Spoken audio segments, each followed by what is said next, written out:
અને હવે એક સૌથી મોટા અને મહત્વના સમાચાર સામે આવી રહ્યા છે। 18 આઈએએસ અધિકારીઓની બદલી કરવાના સમાચાર।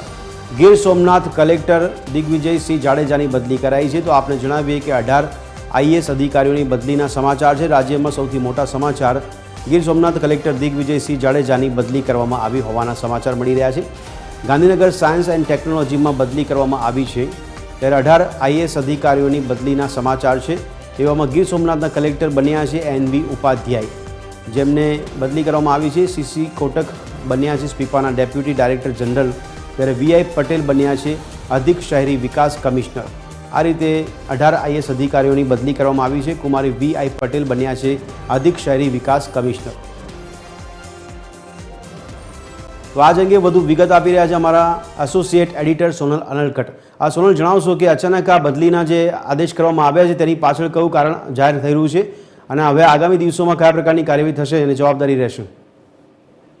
જી બદલીશ વાત કરીએ 18 આઈએએસની બદલીઓની, તો આઈએએસ અધિકારીઓની બદલી લાંબા સમયથી રાહ જોવાઈ રહી હતી અને અંતે 18 આઈએએસની બદલી કરવામાં આવી છે। ગીર સોમનાથના કલેક્ટર દિગ્વિજયસિંહ જાડેજાને બદલી કરવામાં આવી છે। ગાંધીનગર સાયન્સ એન્ડ ટેકનોલોજી વિભાગમાં એમની બદલી થઈ છે અને સાથે ગીર સોમનાથ કલેક્ટર તરીકે એનવી ઉપાધ્યાયને મૂકવામાં આવ્યા છે। આ પ્રકારે અલગ અલગ રીતે વાત કરીએ તો 18 જેટલા અધિકારીઓની બદલીઓ થઈ છે અને જે રીતે અત્યારે વહીવટી સુધારણા પંચે સુધારા સૂચવ્યા છે તે મુજબનો જે વહીવટ રાજ્યમાં ચાલે એ જોવાની જવાબદારી હવે તમામ આઈએએસ જે છે એ સુનિશ્ચિત કરશે।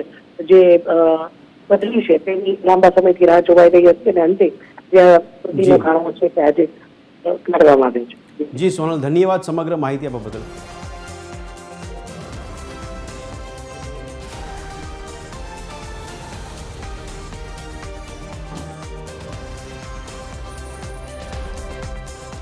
તો 18 આઈએએસ અધિકારીઓની બદલીના સમાચાર મળી રહ્યા છે। રાજ્યમાં કુલ 18 આઈએએસ અધિકારીઓની બદલી કરવામાં આવી છે, જેઓ આગામી દિવસોમાં હવે પોતાની જવાબદારી પોતાના પદ પરથી નિભાવશે।